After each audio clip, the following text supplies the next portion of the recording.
In this video, we are going to discuss about one of the specific order costing method, that is contract costing. Previous വീഡിയോയിൽ നമ്മൾ മറ്റ് രണ്ട് specific order costing method discuss ചെയ്തിട്ടുണ്ടായിരുന്നു. ഒന്ന് job costing, മറ്റൊന്ന് batch costing. അപ്പോൾ ഇതെല്ലാം സാധാരണ അപ്ലൈ ചെയ്യുന്ന ഈ specific order costing method apply ചെയ്യുന്ന ഇൻഡസ്ട്രീസ് ഏതാണെന്ന് വെച്ചാൽ കസ്റ്റമേഴ്സിൻ്റെ സ്പെസിഫിക് ഓർഡർ കിട്ടിയതിന് ശേഷം പ്രോഡക്റ്റ് മാനുഫാക്ചർ ചെയ്യുകയോ അല്ലെങ്കിൽ ഏതെങ്കിലും ജോബ് അണ്ടർടേക്ക് ചെയ്യുന്നതൊക്കെ കമ്പനീസ് അവരുടെ മാനുഫാക്ചർ ചെയ്യുന്ന പ്രോഡക്റ്റിൻ്റെ അല്ലെങ്കിൽ അവർ അണ്ടർടേക്ക് ചെയ്ത ജോബിൻ്റെ കോസ്റ്റ് അസർട്ടൈൻ ചെയ്യാൻ വേണ്ടി യൂസ് ചെയ്യുന്ന മെത്തേഡ്സാണ് specific order costing methods. One is job costing, another one is batch costing, and next one is contract costing. So contract costing is defined as that form of specific order costing under which each contract is treated as cost unit and costs are accumulated and ascertained separately for each contract. അതായത് ഈ contract costing യഥാർത്ഥത്തിൽ apply ചെയ്യുന്നത് construction കമ്പനീസാണ്. അതായത് construction വർക്ക്സിൽ ഏർപ്പെടുന്ന കമ്പനീസാണ് contract costing use ചെയ്ത് അവർ കോസ്റ്റിനെ അസർട്ടൈൻ ചെയ്യാറുള്ളത്. For example, companies engaged in the construction of buildings, dams, ships, bridges, roads, ഇവരൊക്കെയാണ് കൺസ്ട്രക്ഷൻ കോസ്റ്റിംഗ് മെത്തേഡ് അപ്ലൈ ചെയ്യാറുള്ളത്. അപ്പോൾ ഇവരെന്താ ചെയ്യുന്നതെന്ന് വെച്ചാൽ അവർക്ക് ലഭിക്കുന്ന ഓരോ കോൺട്രാക്റ്റിനെയും അവരൊരു കോസ്റ്റ് യൂണിറ്റ് ആയിട്ടാണ് കരുതുന്നത്. ആ ഓരോ കോൺട്രാക്റ്റിൻ്റെയും കോസ്റ്റ് സെപ്പറേറ്റ്ലി അസർട്ടൈൻ ചെയ്യും. അതുകൊണ്ടുള്ള പ്രയോജനം എന്താണെന്ന് വെച്ചാൽ ഓരോ കോൺട്രാക്റ്റിൽ നിന്നും ലഭിക്കുന്ന പ്രോഫിറ്റ് അല്ലെങ്കിൽ ലോസിനെ അവർക്ക് ഐഡൻറ്റിഫൈ ചെയ്യാൻ സാധിക്കും. അതാണ് കോൺട്രാക്ട് കോസ്റ്റിങ്ങിൻ്റെ പ്രത്യേകത. അല്ലാതെ നമ്മുടെ എല്ലാ കോൺട്രാക്റ്റിനെയും കൂടെ കോസ്റ്റിനെ ഒരുമിച്ച് ആഡ് ചെയ്തിട്ട് ഇൻകോ ആയിട്ട് കമ്പയർ ചെയ്യുകയല്ല ചെയ്യുന്നത്. ഓരോ കോൺട്രാക്റ്റിനെയും സെപ്പറേറ്റ് ആയിട്ടാണ് നമ്മൾ ട്രീറ്റ് ചെയ്യാറുള്ളത്. ഓക്കെ, പിന്നീട് മനസ്സിലാക്കേണ്ട കാര്യം എന്ന് പറഞ്ഞാൽ the person who agrees to perform the contract is called the contractor and the person for whom the contract is performed is called the contractee. അതായത് ആ ബിസിനസ് നടത്തുന്ന ഓർഗനൈസേഷൻ ഉണ്ടല്ലോ, അതിൻ്റെ ഓണറിനെയാണ് നമ്മൾ കോൺട്രാക്ടർ എന്ന് പറയാറുള്ളത്. പിന്നീട് അവിടുത്തെ കസ്റ്റമേഴ്സിനെയാണ് കോൺട്രാക്റ്റി എന്ന് വിളിക്കാറുള്ളത്. then the price for which the workers agree to be executed is called the contract price. അതായത് ഇവർ തമ്മിൽ എഗ്രി ചെയ്യുന്ന ഒരു പ്രൈസ് ഉണ്ടാവുമല്ലോ. ഇപ്പം ഞാനൊരു കോൺട്രാക്ടറാണ്, ഒരു ബിൽഡിംഗ് കോൺട്രാക്ടറാണ്. അപ്പം എന്നോട് മിസ്റ്റർ എക്സ് എന്ന് പറയുന്നൊരു കസ്റ്റമർ വന്നിട്ട് പറയാണ് അദ്ദേഹത്തിന് 1000 സ്ക്വയർ ഫീറ്റ് ഉള്ള ഒരു വീട് പണിയണമെന്ന്. അപ്പോൾ എത്ര രൂപ ഞാൻ ചാർജ് ചെയ്യുമെന്ന് ചോദിക്കുന്നു. അപ്പോൾ ഞാൻ പറയുന്നു ഒരു സ്ക്വയർ ഫീറ്റിന് 1000 rupees വെച്ചാണ് ഞങ്ങൾ ചാർജ് ചെയ്യാറുള്ളത്. So you need to pay in total 10 lakh rupees. അതായത് 1000 സ്ക്വയർ ഫീറ്റ് അല്ലേ ചോദിച്ചത്. അപ്പം കസ്റ്റമറിനത് ഒരു ഫെയർ പ്രൈസ് ആയിട്ട് തോന്നി. So he has agreed to start the work. 10 ലക്ഷം രൂപയ്ക്ക് രണ്ടുപേരും എഗ്രി ചെയ്തു. അപ്പോൾ ഈ കോൺട്രാക്റ്റി, അതായത് കസ്റ്റമർ കോൺട്രാക്ടർ കൊടുക്കേണ്ട എഗ്രി ചെയ്യുന്ന ആ പ്രൈസിനെയാണ് 10 lakh rupee എന്ന് പറയുന്നത്. കോൺട്രാക്ട് പ്രൈസ് എന്ന് പറയുന്നത് ആ 10 ലക്ഷം രൂപയാണ് കോൺട്രാക്ട് പ്രൈസ് എന്ന് പറയുന്നത്. ഓക്കെ, പിന്നീട് ഈ കോൺട്രാക്ടേഴ്സ്, അതായത് ഈ കൺസ്ട്രക്ഷൻ കമ്പനീസ് അവരുടെ ഫിനാൻഷ്യൽ ഇയർ എൻഡിൽ they will prepare the financial statements in order to ascertain the profit or loss and to ascertain the position of assets and liabilities. അതായത് P&L account, balance ഷീറ്റും prepare ചെയ്യണം. അപ്പോൾ ഇത് ചെയ്യണമെന്നുണ്ടെങ്കിൽ ഇപ്പം അവർക്ക് ധാരാളം കോൺട്രാക്ട്സ് ഉണ്ടാവും. അപ്പോൾ ഈ അക്കൗണ്ടിങ് ഇയർ ഉണ്ടാകുമ്പോൾ എല്ലാ കോൺട്രാക്റ്റും കംപ്ലീറ്റ് ആവണമെന്നില്ല. There will be fully completed contract and there will be incompleted contract. ഇപ്പം നമ്മുടെ അക്കൗണ്ടിങ് ഇയർ തീർന്നതും പറഞ്ഞ് നമുക്ക് കോൺട്രാക്റ്റിനെ പെട്ടെന്ന് കംപ്ലീറ്റ് ചെയ്യാനൊന്നും പറ്റില്ലല്ലോ. അപ്പോൾ നമ്മുടെ അക്കൗണ്ടിങ് ഇയർ എൻഡ് ചെയ്യുന്ന സമയത്ത് നമുക്ക് ഫുള്ളി കംപ്ലീറ്റഡ് കോൺട്രാക്ട്സും കാണും, ഇൻകംപ്ലീറ്റ് കോൺട്രാക്റ്റും കാണും. അപ്പോൾ ഇതിന് രണ്ടിൻ്റെയും പ്രോഫിറ്റ് നമ്മൾ അസർട്ടൈൻ ചെയ്യണം കോൺട്രാക്ട് കോസ്റ്റിംഗ് മെത്തേഡിലൂടെ. അപ്പോൾ അതെങ്ങനെയാണെന്നാണ് നമ്മളിവിടെ പഠിക്കാൻ പോകുന്നത്. ആദ്യം ഫുള്ളി കംപ്ലീറ്റഡ് കോൺട്രാക്റ്റിൻ്റെത് എങ്ങനെയാണ്. അപ്പോൾ ഈ കോൺട്രാക്ട് കോസ്റ്റിങ്ങിൽ കോൺട്രാക്ടറിൻ്റെ ബുക്കിൽ കോസ്റ്റ് അക്കൗണ്ടിങ് പ്രൊസീജിയേഴ്സാണ് ഇവിടെ എക്സ്പ്ലെയിൻ ചെയ്യുന്നത്. ഇപ്പോൾ കോൺട്രാക്ടർ മെയിൻറ്റെയിൻ ചെയ്യുന്ന ഒരു പ്രധാനപ്പെട്ട ലെഡ്ജർ അക്കൗണ്ടാണ് കോൺട്രാക്റ്റ് അക്കൗണ്ട്. കോൺട്രാക്റ്റ് അക്കൗണ്ട് എന്ന് പറയുന്നത് ഒരു നോമിനൽ അക്കൗണ്ടാണ്. നമുക്ക് നോമിനൽ അക്കൗണ്ട് എന്താണെന്നൊക്കെ അറിയാം. It's an account to which expenses will be debited and incomes will be credited. അതിനെയാണ് നോമിനൽ അക്കൗണ്ട് എന്ന് പറയുന്നത്. അപ്പോൾ കോൺട്രാക്റ്റ് അക്കൗണ്ട് എന്ന് പറഞ്ഞ ഒരു പ്രധാനപ്പെട്ട അക്കൗണ്ടാണ് കോൺട്രാക്ടർ പ്രിപ്പയർ ചെയ്യുന്നത്. അപ്പോൾ ഈ കോൺട്രാക്റ്റ് അക്കൗണ്ടിൽ നിന്നാണ് നമ്മൾ കോൺട്രാക്റ്റ് അക്കൗണ്ടിലാണ് എല്ലാ കോസ്റ്റുകളെയും ഡെബിറ്റ് ചെയ്യും, എന്നിട്ട് ഇൻകത്തിനെ ക്രെഡിറ്റ് ചെയ്യും. അതിൽ നിന്ന് നമ്മൾ എന്ത് മനസ്സിലാക്കിയെടുക്കും, ഇതിനെ കമ്പയർ ചെയ്ത് നമ്മളത് പ്രോഫിറ്റ് ആണോ ലോസ് ആണോ എന്ന് മനസ്സിലാക്കിയെടുക്കും. അപ്പോൾ അങ്ങനെ ഒരു കോൺട്രാക്റ്റ് അക്കൗണ്ട് പ്രിപ്പറേഷനാണ് ഇവിടെ എക്സ്പ്ലെയിൻ ചെയ്യാൻ പോകുന്നത്. അതും fully completed കോൺട്രാക്റ്റിൻ്റെത്.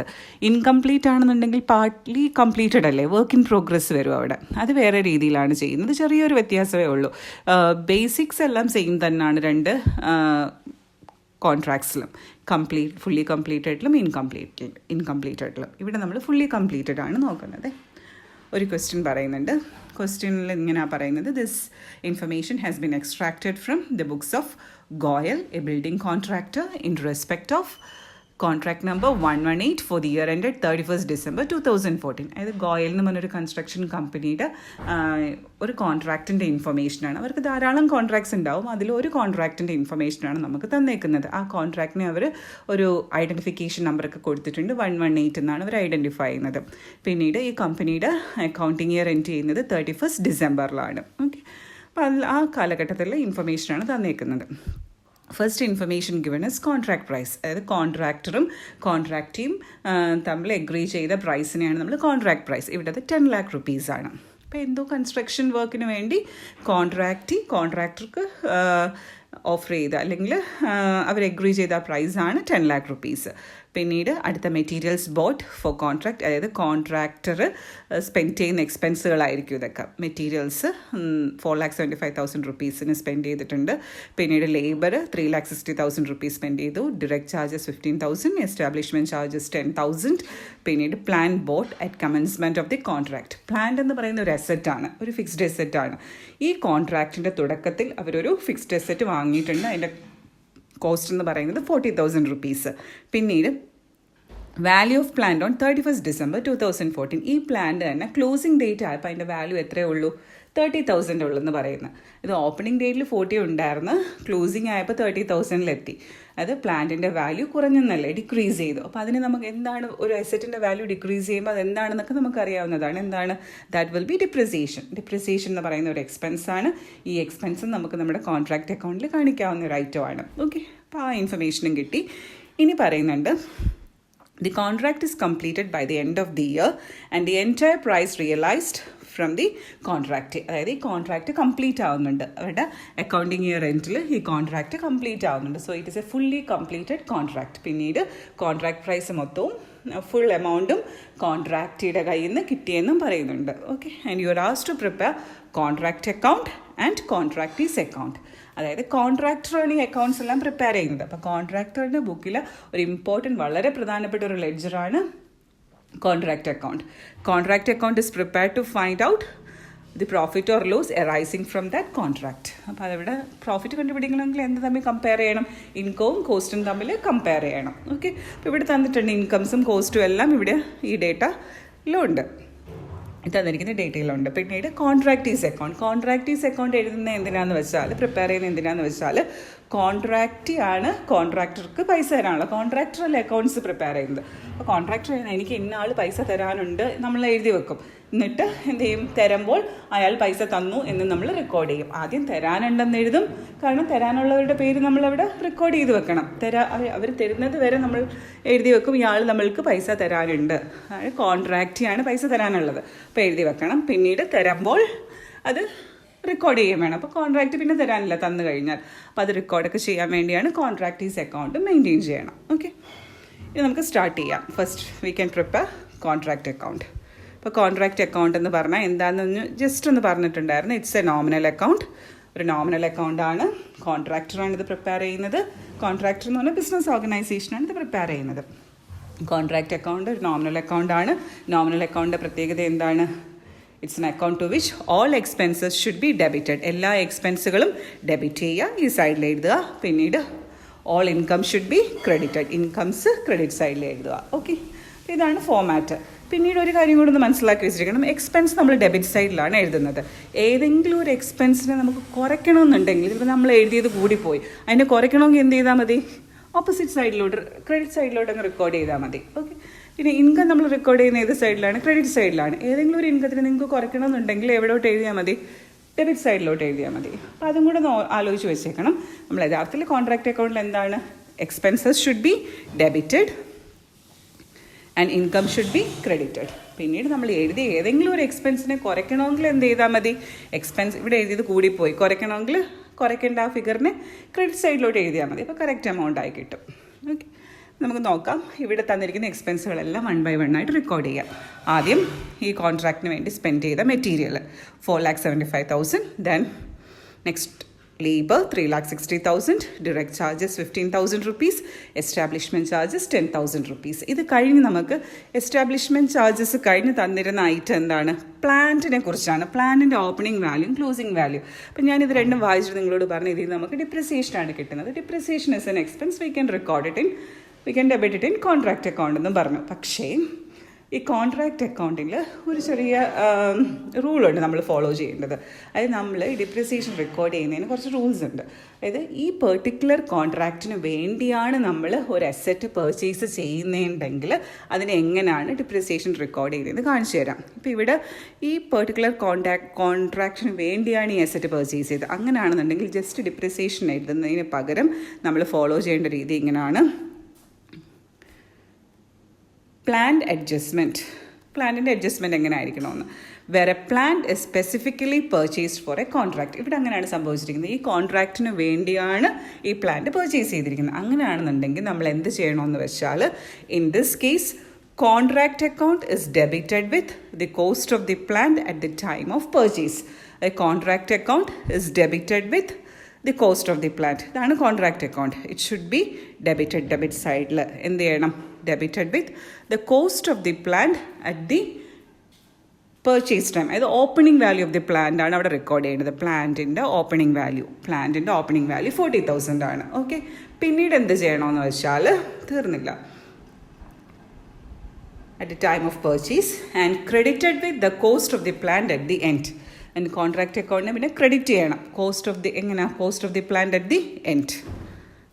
Credited with credit സൈഡിൽ credited with cost of the plant at the end, closing value at the end 30,000. യഥാർത്ഥത്തിൽ ഇവിടെ എന്താണ് സംഭവിച്ചത്? നമ്മൾ യഥാർത്ഥത്തിൽ ഈ പ്ലാന്റ് ഡെബിറ്റിലും ക്രെഡിറ്റിനും എഴുതുന്നതിന് പകരം എന്ത് ചെയ്യേണ്ടതായിട്ടായിരുന്നു ഉണ്ടായിരുന്നത്? ഡിപ്രിസിയേഷൻ എന്ന് പറഞ്ഞ എക്സ്പെൻസിന് റെക്കോർഡ് ചെയ്യണമായിരുന്നു. ഡിപ്രിസിയേഷൻ എന്ന് പറയുന്ന എക്സ്പെൻസിന് നമ്മളിവിടെ എഴുതത്തേ ഉള്ളൂ. ഡിപ്രിസിയേഷൻ 10,000 എന്നാണ് എഴുതുന്നത്. യഥാർത്ഥത്തിൽ ഡിപ്രിസിയേഷൻ 10,000 എന്ന് എഴുതുന്നതിന് പകരം നമ്മൾ എന്താ ഇവിടെ ചെയ്തത്? പ്ലാന്റ് 40,000 എന്നങ്ങ് എഴുതി. പക്ഷെ ഇവിടെ 40 വരാൻ പാടില്ല. ഇവിടെ എത്ര യഥാർത്ഥത്തിൽ വരാൻ പാടുള്ളൂ? 10,000 വരാൻ പാടുള്ളൂ. പക്ഷേ ഇവിടെ 10,000 തന്നെ ഇപ്പോഴും ഉള്ളു. എന്താ കാരണം നമ്മൾ ഇവിടെ 10,000 അല്ലേ വരാൻ പാടുള്ളൂ. അപ്പോൾ ഇവിടെ നിന്ന് 10,000 ആക്കണമെങ്കിൽ ഇവിടുന്ന് 30 അങ്ങ് മാറിയാൽ പോരെ. അപ്പോൾ 30 നോക്കി ഇപ്പോൾ എഴുതിയിരിക്കുകയാണ് യഥാർത്ഥത്തിൽ. പ്ലാനിൻ്റെ ക്ലോസിംഗ് വാല്യൂ ക്രെഡിറ്റ് സൈഡിൽ എഴുതിയപ്പോൾ അവിടെ ഓട്ടോമാറ്റിക്കലി ഡിപ്രിസിയേഷൻ എത്ര ആയി? 10,000 ആയി. പക്ഷേ ഡിപ്രിസിയേഷൻ 10,000 എന്ന് എഴുതുന്നതിന് പകരം നമ്മൾ ഈ രീതി ഫോളോ ചെയ്തു. കാരണം ഒരു റൂളുണ്ട്, ഏതെങ്കിലും ഒരു പെർട്ടിക്കുലർ കോൺട്രാക്റ്റിന് വേണ്ടിയാണ് ഒരു ഫിക്സ്ഡ് അസറ്റ് പർച്ചേസ് ചെയ്തെങ്കിൽ ഈ രീതിയിൽ വേണം നമ്മളതിനെ ഡിപ്രിസിയേഷനെ അഡ്ജസ്റ്റ് ചെയ്യാനായിട്ട്. അപ്പോൾ നേരെ മറിച്ച് ഇങ്ങനെയും ചെയ്യാറുണ്ട്. ഈ സെയിം അക്കൗണ്ടിനെ ഞാൻ ഇവിടെ വരച്ചിരിക്കുന്നത് കേട്ടോ. Material, labour, direct charge, establishment charge, plan value, opening, closing ഒന്നും എഴുതിയില്ല. എന്തെന്ന് മാത്രം എഴുതി? ഡിപ്രിസിയേഷൻ 10,000 എന്നങ്ങ് എഴുതി. ഇങ്ങനെ എഴുതാലും മതിയായിരുന്നു. ബട്ട് ഇതും മനസ്സിലാക്കി വെച്ചിരിക്കണം. ഈ പ്രോബ്ലത്തിൽ ഈ ക്വസ്റ്റ്യൻ്റെ തന്നിരിക്കുന്ന സ്ട്രക്ചർ അനുസരിച്ച് ഈ രീതിയിൽ വേണം അഡ്ജസ്റ്റ് ചെയ്യാൻ. നമ്മൾ കോസ്റ്റുകളെല്ലാം എഴുതി കഴിഞ്ഞല്ലോ. എല്ലാ എക്സ്പെൻസുകളെയും നമ്മൾ ഡെബിറ്റ് ചെയ്ത്. ഇനി ഇൻകം. ഇവിടെ ആകെപ്പാട് നമുക്കറിയാവുന്ന ഒരു ഇൻകമേ ഉള്ള ഏതാണ്? Contract price. കോൺട്രാക്ട് പ്രൈസ് ആരുടെ നിന്നാണ് റിസീവ് ചെയ്യുന്നത്? കോൺട്രാക്റ്റിയുടെ കയ്യിൽ നിന്നാണ് ഈ എമൗണ്ട് റിസീവ് ചെയ്യേണ്ടത്. കോൺട്രാക്റ്റിയുടെ കയ്യിൽ നിന്നും കോൺട്രാക്ട് പ്രൈസ്, ഇതാണ് ഇൻകം. 10 lakh അല്ലേ, അത് ഇൻകം സൈഡിൽ എഴുതി. യഥാർത്ഥത്തിൽ ജേർണൽ എൻട്രി ഇങ്ങനെയാണ് വരുന്നത്. ഒന്ന് നോക്കിക്കോണേ, ഇതിൻ്റെ ജേർണൽ എൻട്രി വരുന്നതാണ്. ഇതാണ് കോൺട്രാക്റ്റിയുടെ കയ്യിൽ നിന്നും 10 ലക്ഷം രൂപ കിട്ടാനുണ്ടെന്ന് നമ്മൾ ആദ്യം എഴുതും. അതാണ് contractee's account debtor to contract account. അപ്പോൾ കോൺട്രാക്റ്റിൻ്റെ പേരിൽ നമുക്ക് കോൺട്രാക്റ്റിയുടെ കയ്യിൽ നിന്നും 10 lakh rupees കിട്ടാനുണ്ട്. കോൺട്രാക്റ്റ് ഈ സ്റ്റേജിൽ നമ്മുടെ ഡെറ്ററാണ്. Debtor is an asset. നമുക്ക് 10 ലക്ഷം കിട്ടാനുള്ളത് അസറ്റ് അല്ലേ. അപ്പോൾ അതുകൊണ്ടാണ് എൻട്രി അങ്ങനെ എഴുതി വെച്ചിരിക്കുന്നത്. ഇനി എന്താണ് ഈ അവസാനം പറയുന്നുണ്ട്, ഈ കോൺട്രാക്റ്റ് നമുക്ക് പൈസ തന്നെന്ന്. പൈസ തരുമ്പോൾ പിന്നീട് അവർ നമ്മുടെ ഡെറ്റർ ആവില്ല. അപ്പോൾ നമ്മൾ എന്ത് ചെയ്യണം? ഈ ഡെറ്ററിനും ഇവിടെ എഴുതി വെച്ചിരിക്കുന്നത് നമ്മൾ ക്യാൻസൽ ചെയ്യണം. അപ്പോൾ എൻട്രി എങ്ങനെ വരും? ബാങ്ക് അക്കൗണ്ട് നമുക്ക് പൈസ കിട്ടി, 10 lakh rupee കിട്ടി. ബാങ്ക് അക്കൗണ്ട് ഡെറ്റർ ടു നമ്മളിവിടെ ഡെബിറ്റ് ചെയ്ത് വെച്ചിരുന്ന കോൺട്രാക്റ്റിനെ ക്യാൻസൽ ചെയ്യണമെങ്കിൽ എന്ത് ചെയ്താൽ മതി? ക്രെഡിറ്റ് ചെയ്താൽ മതി. So the entry will be bank account debtor to contractee's account 10 lakh.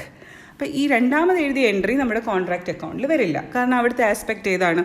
ഒരു ആസ്പെക്റ്റ് ബാങ്കും മറ്റൊരു ആസ്പെക്റ്റ് കോൺട്രാക്റ്റീവാണ്. ഓക്കെ, അതുകൊണ്ട് അത് കോൺട്രാക്റ്റ് അക്കൗണ്ടിൽ വരില്ല. ഇത് മാത്രമേ കോൺട്രാക്റ്റ് അക്കൗണ്ടിൽ വരുള്ളൂ. അത് നമ്മൾ ഓൾറെഡി എഴുതി. Contractee's account debtor to contract, അതായത് contract price due from contractee. അതാണ് ഇവിടെ എഴുതിയിരിക്കുന്നത്. അത് നമ്മുടെ ഇൻകം എന്ന് പറഞ്ഞ് നമ്മൾ റെക്കോർഡ് ചെയ്തിരിക്കുന്ന ജേർണൽ എൻട്രിയാണിത്. ഓക്കെ, അപ്പോൾ ഇത്രയേ ഉള്ളൂ. ഇനി എന്ത് ചെയ്യണം? ഇൻകം എക്സ്പെൻസ് എല്ലാം നമ്മൾ റെക്കോർഡ് ചെയ്ത് കഴിഞ്ഞിട്ട് ഇനി നമ്മൾ ബാലൻസ് ചെയ്യുക. ബാലൻസ് ചെയ്യുമ്പം ക്രെഡിറ്റ് സൈഡിലാണ് ഇൻകം കൂടുതലാണെങ്കിലാണ് നമുക്ക് എന്ത് കിട്ടുന്നത്? പ്രോഫിറ്റ്. അപ്പോൾ ഇവിടെ ഇൻകം സൈഡ് കൂട്ടിയപ്പം 10 lakh + 30,000, ദാറ്റ് ഇസ് 10,30,000 കിട്ടി. ഇനി എക്സ്പെൻസ് സൈഡ് കൂട്ടുന്നത് ഇത്രയും പ്ലാന്റ് വരെ ആഡ് ചെയ്തെടുക്കുമ്പോൾ 8,70,000 ആണ് കിട്ടുന്നത്. അതായത് എക്സ്പെൻസ് കുറവാണ്, ഇൻകം കൂടുതലാണ്. അതിൻ്റെ മീനിങ് എന്താ? Profit. So the difference will be profit ആണെന്നുണ്ടെങ്കിൽ ഡെബിറ്റ് സൈഡിൽ വരും balancing figure. Profit and loss actually it is profit. അപ്പോൾ 1,30,000 രൂപയാണ് ഈ കോൺട്രാക്റ്റിൽ നിന്ന് ലഭിച്ച പ്രോഫിറ്റ്. അപ്പോൾ ഇതാണ് ഫുള്ളി കംപ്ലീറ്റഡ് കോൺട്രാക്റ്റ് ആണെന്നുണ്ടെങ്കിൽ നമ്മൾ കോൺട്രാക്റ്റ് അക്കൗണ്ട് പ്രിപ്പയർ ചെയ്യുന്ന രീതി. ഇൻകംപ്ലീറ്റ് ആണെങ്കിലും ഈ സെയിം പ്രൊസീജിയർ തന്നെയാണ്. നമ്മളെല്ലാ എക്സ്പെൻസുകളെയും ഡെബിറ്റ് ചെയ്യുന്നു. പിന്നീട് ഇൻകം വരുമ്പോൾ ഈ കോൺട്രാക്ട് പ്രൈസ് മൊത്തത്തിലും കിട്ടില്ല, കാരണം നമ്മൾ കംപ്ലീറ്റ് ചെയ്തില്ലല്ലോ. കംപ്ലീറ്റ് ചെയ്യാത്തതുകൊണ്ട് അവിടെ നമ്മൾ വർക്ക് ഇൻ പ്രോഗ്രസ് എന്നാണ് എഴുതുന്നത്. കോൺട്രാക്റ്റീസ് അക്കൗണ്ടിന് പകരം നമ്മൾ എഴുതുന്നത് വർക്ക് ഇൻ പ്രോഗ്രസ് എന്നാണ്. അത് വർക്ക് സർട്ടിഫൈഡ് എന്ന് പറഞ്ഞൊരു പോർഷനും കാണും, വർക്ക് അൺസർട്ടിഫൈഡ്. അതിന് ഇൻകംപ്ലീറ്റ് പഠിപ്പിക്കാൻ നേരം പറഞ്ഞു തരാം. ഓക്കെ, ഇപ്പോൾ ജസ്റ്റ് പറഞ്ഞതന്നേ ഉള്ളൂ. ഫുള്ളി കംപ്ലീറ്റഡ് കോൺട്രാക്റ്റിൽ ഈ രീതിയിലേ വരുള്ളൂ. ഇൻകം ഒരേ ഒരു ഇൻകം ആയിരിക്കും, മെയിനായിട്ട് വരുന്ന ഇൻകം കോൺട്രാക്റ്റീസ് അക്കൗണ്ട്, അതായത് കോൺട്രാക്ട് പ്രൈസ് റിസീവ് ചെയ്യുന്നു എന്നുള്ളത് കിട്ടാനുണ്ടെന്ന് എഴുതുന്നത്. ഓക്കെ, പ്രോഫിറ്റ് കിട്ടി. ഇവിടെ പ്രോഫിറ്റ് ആയിരുന്നു. ഇനി ഒരു അക്കൗണ്ട് കൂടെ പറഞ്ഞിട്ടുണ്ടായിരുന്നു, കോൺട്രാക്റ്റിയുടെ ഒരു അക്കൗണ്ട് കൂടെ പ്രിപ്പയർ ചെയ്യാൻ. അപ്പോൾ കോൺട്രാക്റ്റിയുടെ ജേർണൽ എൻട്രി ഒക്കെ ഞാൻ പറഞ്ഞു തന്നായിരുന്നു. ഇപ്പം കോൺട്രാക്റ്റിയുടെ ജേർണൽ എൻട്രി വരുന്നത് ഇങ്ങനെയാണ്. ആദ്യം നമ്മൾ എന്ത് എഴുതി? കോൺട്രാക്റ്റി പൈസ തരാനുണ്ടെന്ന് എഴുതി. അതായത് contractee's account debtor to contract account. അപ്പോൾ അത് നമ്മുടെ കോൺട്രാക്റ്റ് അക്കൗണ്ടിൽ എഴുതണ്ടേ? കോൺട്രാക്റ്റീസ് അക്കൗണ്ടിൽ എന്ത് വരും? അതായത് ഇവിടെ എഴുതിയ കറസ്പോണ്ടിങ് എൻട്രി ആണെന്നുണ്ട്. ഈ എൻട്രിയാണതെ. അതിവിടെ വരുമ്പം എന്തെന്ന് എഴുതും? കോൺട്രാക്റ്റ് അക്കൗണ്ട് 10 lakh, അതായത് ഈ first journal entry contract account. അപ്പോൾ ഇത് കോൺട്രാക്റ്റ് അക്കൗണ്ടിൽ ക്രെഡിറ്റ് സൈഡിൽ പോകുന്നതാണ് ഈ പോർഷൻ. ഇനി കിട്ടാനുണ്ടെന്ന് എഴുതി. ഇനി അവസാനം എന്താ? അവർ പൈസ തന്നു, കോൺട്രാക്റ്റ് പൈസ തന്നപ്പോൾ എൻട്രി എങ്ങനെ വന്നു നോക്കി? Bank account debtor to contractee's account. അപ്പോൾ എന്ത് ചെയ്യും? ക്രെഡിറ്റ് സൈഡിൽ ബാങ്ക് പൈസ കിട്ടി 10 lakh. അപ്പോൾ രണ്ട് സൈഡും ടാലി ആയിപ്പോയി. അവർ കോൺട്രാക്റ്റിൽ നിന്ന് പറഞ്ഞ് ഇനി ഒരു ഡെറ്റർ നമുക്കില്ല, ആ അക്കൗണ്ട് ടാലി ആയി പോയിട്ടുണ്ടോ? ബാലൻസ് ഒന്നും തന്നെ ഇല്ല. അവരുമായിട്ട് ബന്ധം തീർന്നു, കാരണം അവർ തരാനുള്ള പൈസ തന്നു, നമ്മളവരെ ക്ലോസ് ചെയ്തു. അപ്പോൾ ഇത്രയേ ഉള്ളൂ. ഇതാണ് ഫുള്ളി കംപ്ലീറ്റഡ് കോൺട്രാക്റ്റിൽ കോൺട്രാക്റ്റ് അക്കൗണ്ടും കോൺട്രാക്റ്റീസ് അക്കൗണ്ടിൻ്റെയൊക്കെ പ്രിപ്പറേഷൻ.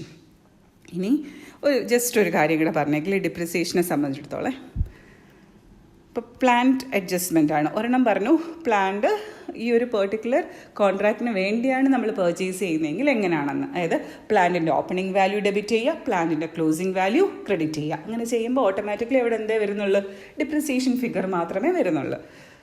പിന്നീട് വേറൊരു കേസ് എന്ന് പറയുന്നത്, വേറെ plant is issued from store four A short period.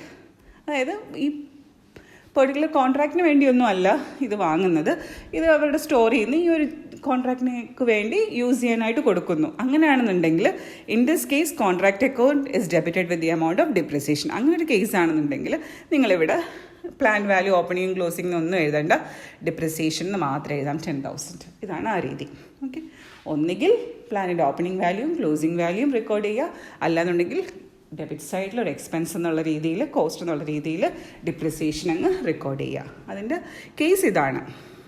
നമ്മൾ ഈ പ്രോജക്റ്റിന് വേണ്ടി ഒന്നും അല്ല വാങ്ങുന്നത്, നമ്മൾ ഓൾറെഡി നമ്മുടെ സ്റ്റോറി ഇരുന്നത് ഈ വർക്കിന് വേണ്ടി യൂസ് ചെയ്യുന്നു. അങ്ങനെയാണെന്നുണ്ടെങ്കിൽ ആ അസറ്റിൻ്റെ ഡിപ്രിസിയേഷൻ ഈ രീതിയിൽ വേണം അഡ്ജസ്റ്റ് ചെയ്യാൻ. പിന്നെ വേറൊരു കേസും കൂടെ ഉണ്ട്, അത് ജസ്റ്റ് ഓർത്ത് വെച്ചിരുന്നാൽ മതി. വേറെ plant is taken on higher. നമ്മളിത് വാടകയ്ക്ക് എടുക്കുകയാണെന്നുണ്ടെങ്കിൽ നമ്മൾ എന്ത് ചെയ്യണമെന്ന് വെച്ചാൽ, ഇൻ ദിസ് കേസ് അവിടെ ഡിപ്രിസിയേഷൻ ഒന്നുമില്ല, നമ്മുടെ അസറ്റ് അല്ലല്ലോ, നമ്മളിത് ഹയർ ചെയ്യുന്നതല്ലേ. ഹയർ ചെയ്യുമ്പോൾ അതൊരു കോസ്റ്റാണ്. കോസ്റ്റ് ആയത് എവിടെ? ഹയർ ചാർജസ് എന്നും പറഞ്ഞിട്ട് നമ്മൾ എവിടെ മാത്രം എഴുതിയാൽ മതി? ഹയർ ചാർജസ് എന്ന് പറഞ്ഞ് എക്സ്പെൻസ് അല്ലയോ, ഡെബിറ്റ് സൈഡിലങ്ങ് കാണിച്ചാൽ മതി. ഡിപ്രിസിയേഷന് പകരം എന്തെന്ന് കാണിക്കണം?